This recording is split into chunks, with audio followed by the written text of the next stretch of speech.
Magandang umaga po sa inyong lahat at narito na yung ating 5 AM update sa binabantayan pa rin nating bagyo na si Bagyong Ramil na may international name na Feng Shen. Ang kanya pong kategorya ay isang tropical storm.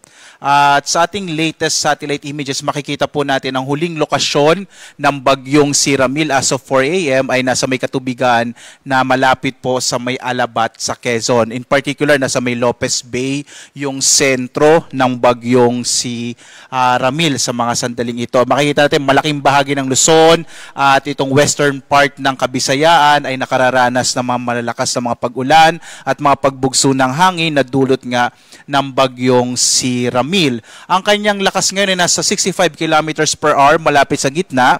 Pagbugso naman nasa 90 kilometers per hour. Napansin po natin medyo bumilis na yung bagyo. Nasa 25 kilometers per hour pa kanluran, hilagang kanluran, itong bagyong si Ramil. At narito yung ating latest na track ng bagyong si Ramil. Makikita po natin nasa may area nga po ito ngayon ng Lopez Bay dito sa may area ng Quezon.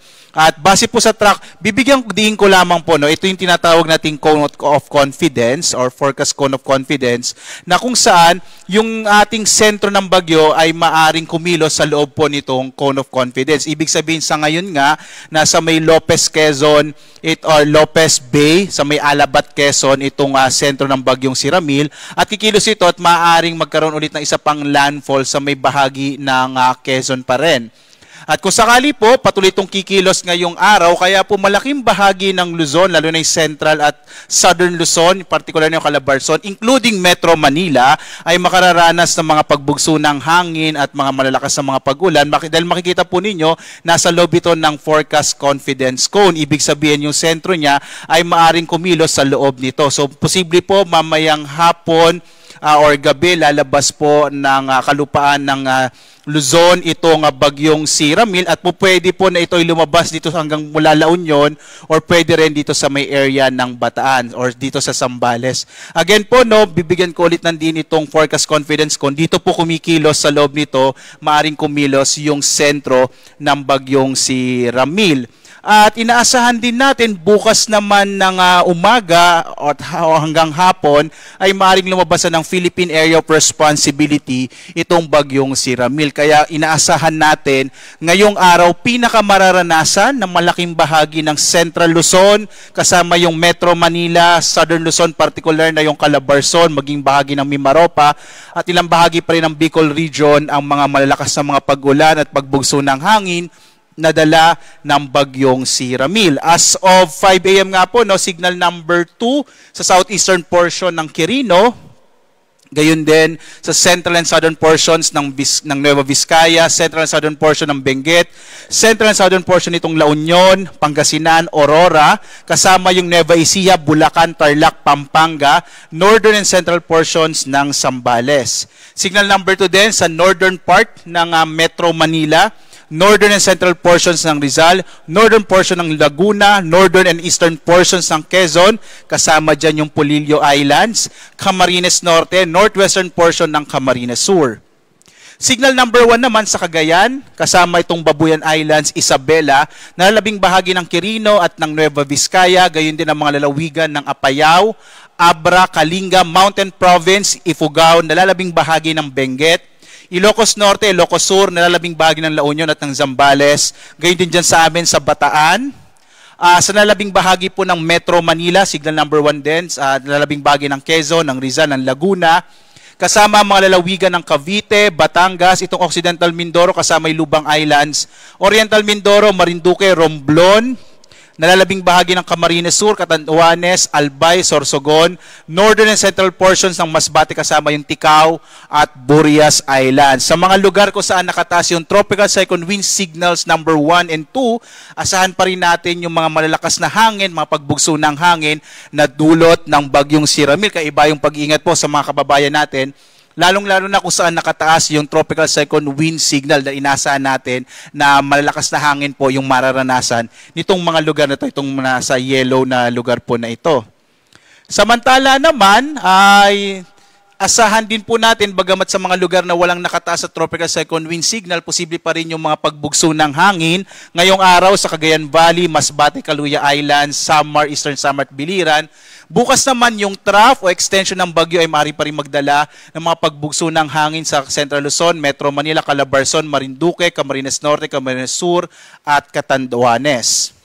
Samantala, meron po tayong in-issue na weather advisory as of 5 a.m. Ito po yung inaasahan nating malalakas na mga pag-ulan. Makikita po natin malaking bahagi ng Luzon at gayon din sa Panay Islands ay makararanas ng mga 50 to 100 up to 200 mm. Ano po ba ibig sabihin nun? Malalakas sa mga pag-ulan na maaaring magdulot ng mga biglang pagbaha o flash floods at pagguho ng lupa or landslide sa malaking bahagi ng Luzon. Lalong-lalo na po no, sa mga mabababang lugar, maaari po magkaroon ng mga flash floods doon.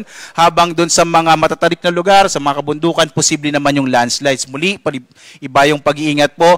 Ngayong araw natin pinakamararanasan sa malaking bahagi ng Luzon ang epekto ng bagyong Ramil. Sa nalabing bahagi ng ating bansa, inaasahan po natin sa nalabing bahagi ng Kabisayan ngayong araw, ay maulap na kalangitan na may makalat-kalat na mga pag-ulan, pagkilat, pagkulog ang maranasan. Sa Mindanao po, na-expect naman natin mga isolated rain showers and thunderstorms sa hapon hanggang sa gabi. Bukas, araw ng Lunes, ay naasahan po natin sa paglayo po or posible po kasi lalabas na yung bagyong si Ramil. Yung mga kaulapan na dala na lamang nito ay maaaring magdala ng mga kalat-kalat na mga pag-ulan sa bahagi ng La Union, Pangasinan at Zambales. So maaari pa rin po makaranas sa mga malalakas na mga pag-ulan, yung mga lalawigan sa western section ng Central Luzon at ng Ilocos Region.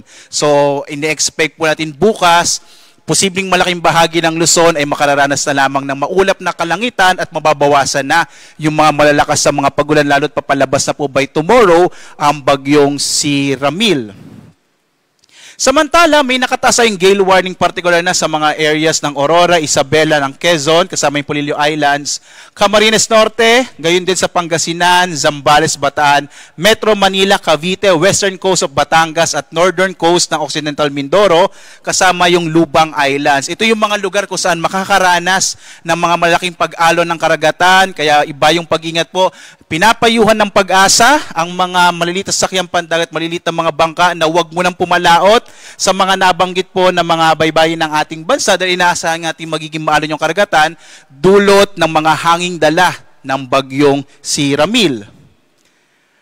Naglabas din po tayo ng storm surge warning. Ibig sabihin nito, ito naman yung malalaking pag-alon ng karagatan na humahampas po sa dalampasigan ng ating mga baybay dagat ng Aurora, Camarines Norte, Camarines Sur, Catanduanes, Ilocos Norte, Ilocos Sur, Isabela, La Union, Marinduque, Pangasinan, Quezon, Zambales. So sa mga coastal areas po ng mga nabanggit na mga lalawigan, asahan po ang 1 hanggang 2 metrong taas ng storm surge. Ito po yung mga malalaking pag-alon na dulot ng bagyo habang lumalapit sa kalupaan ng mga nabanggit na mga lalawigan. Iba yung pag-ingat po, lalong-lalo ng mga coastal communities na kung saan po maaring makaapekto itong bagyong si Ramil. At ito nga po yung tinatawag natin na storm surge or sa Filipino, ito yung daluyong. At patuloy po tayong magbibigay ng update. Ang susunod po nating update ay mamayang 8:00 ng umaga. Gusto ko lang po ulit bigyan ng diin. Ngayong araw po, pinakamararanasan yung mga pagbugso ng hangin at mga pag-ulan, lalong-lalo na sa Central Luzon, kasama yung Metro Manila at Calabarzon, gayon ilang bahagi ng Mimaropa at Bicol Region, dulot ng bagyong Ramil. Kaya mag-ingat po kayo mga kababayan, hanggat maaari po, sumunod po tayo sa mga payo ng ating mga local government units para makaiwas po tayo sa anumang panganib na dulot ng bagyong si Ramil. At live po mula sa Pag-asa Weather Forecasting Center, ako si Obet Badrina. Maghanda po tayo lagi para sa ligtas na Pilipinas. Maraming salamat po. A blessed Sunday sa inyong lahat.